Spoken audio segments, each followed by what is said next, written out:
Well, the Asthma and Allergy Foundation of America has released the 2021 Allergy Capitals Report, ranking the top 100 most challenging cities in our United States for people that live with and experience seasonal pollen allergies. And wouldn't you know it, Richmond, Virginia ranks number 2 on the list. In this segment, our own Evan Armour talks with a healthcare professional about the difference between seasonal allergy symptoms and COVID-19 symptoms. Here's that conversation. It is time for spring allergies, and you might be experiencing sneezing with all of this pollen. But in the middle of a pandemic, sneezing and stuffy nose might have you thinking twice. Here to help us break down what your symptoms might mean is Elizabeth Breighner. She is a nurse practitioner with CVS MinuteClinic. Good morning. Thank you so much for being with us. Thank you. Thanks for having me. So I want to start by talking about how serious seasonal allergies are here in Richmond right now. What's going on?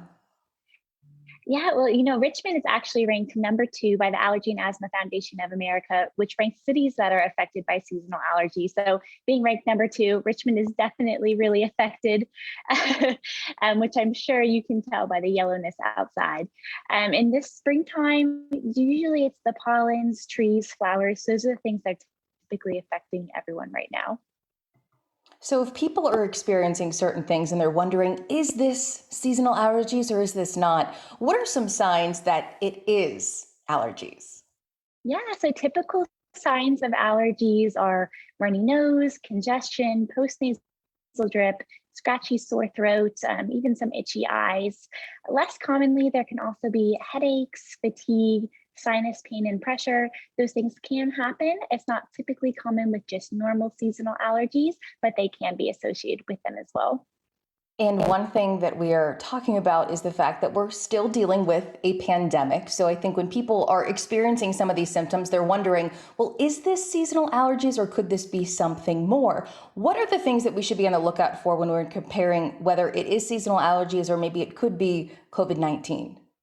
Yeah, so it definitely is confusing with everything still going on.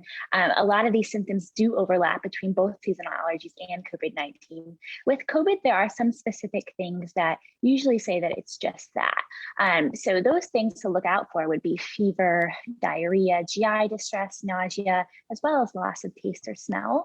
Those things are not common if seasonal allergies. So if you are experiencing those symptoms, we'd be more concerned that it possibly could be COVID-19.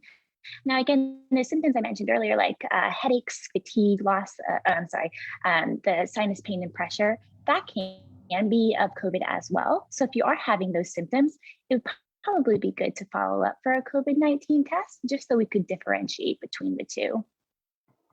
And the good thing is, if we're experiencing seasonal allergies, there are some Mhm. treatment options. Let's talk about that. So if people are going through this and they're just looking for some kind of relief, what are the next Yeah. steps? Yeah, so the next steps would be either following up with your primary care provider, or you can come see us at MinuteClinic. We are open 7 days a week inside CVS pharmacy stores, and we have nurse practitioners who are working there in this area. And when you come in to us, we'll kind of go over everything. We can look over your ears, eyes, nose, throat, all that stuff, see if you got swollen glands, and kind of go from there with what symptoms you're experiencing. Again, in this area, it's typically pollens, trees, but we can also do blood work tests that tell us exactly what type of allergy is affecting you. So those things that we could test for are like ragweed, pet dander, all of those things can cause those seasonal allergies. And once we figure out what exactly it is, we can we can come up with a personalized plan to exactly go after that. But some other things that we could do are nasal sprays, such as intranasal steroids. We could show you how to use those, how often, as well as oral antihistamines. Um, Now, those oral antihistamines, it is important to use them consistently and start early. So sometimes it can take about 2 to 4 weeks to become fully effective, which feels like forever, especially when you're suffering from allergies. So that's why we always say, if you have allergies, known allergies, try taking those and start taking them about 2 to 4 weeks before the season starts. It's a little late this year, but it's a good thing to remember for next year. Such great information, so much to keep in mind. We appreciate you sharing all of that with us, Elizabeth. We're going to post more information about what we just talked about, as well as CVS MinuteClinic on our website by early this afternoon. We appreciate your time. Thank you. A great conversation, Bill. Excuse me, while I clear out the allergy situation that this time of the morning just really, really seems to settle in.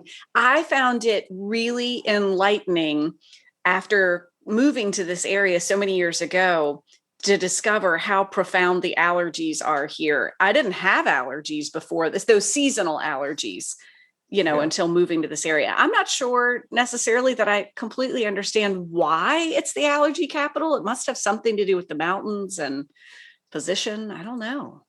I don't know. I grew up in Richmond and I didn't have allergies until I was like 30. And then all of a sudden they hit me really hard. Mm-hmm. And now they're kind of like, they don't really bother me that much. Maybe, my immune system figured, well, you grew up in Richmond, you should be used to this. I don't know, but I do know this in the world where COVID-19 exists. It's like if somebody near you sneezes, everybody freaks. And it's like, and you need to go, oh, it's just allergies. And they're like, yeah, right, sure. I'm still going to run away. So I don't know. The people that do have really bad allergies had that added on this year as well.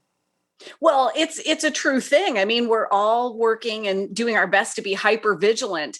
And there have been plenty of times I'm out there talking and then all of a sudden a piece of pollen gets in there. You can't cough it out. It's really awkward, but she also shared that tidbit about taking, the seasonal allergy relief medicine for 2 to 4 weeks before you feel the relief. So often we'll take it for a couple days. Maybe you feel like a tiny thing and you're like, it did what it needed to do. No, you stay on it for a little while. So yeah, that's great. I'm glad you pointed that out because I've never heard that before. I think, well, you take the medicine, it should work. It takes a while. And if you can stick around for a while, we're going to talk with our friends from the Virginia Distillery about National Whiskey Day. Now we're talking, well, we will be in less than 3 minutes.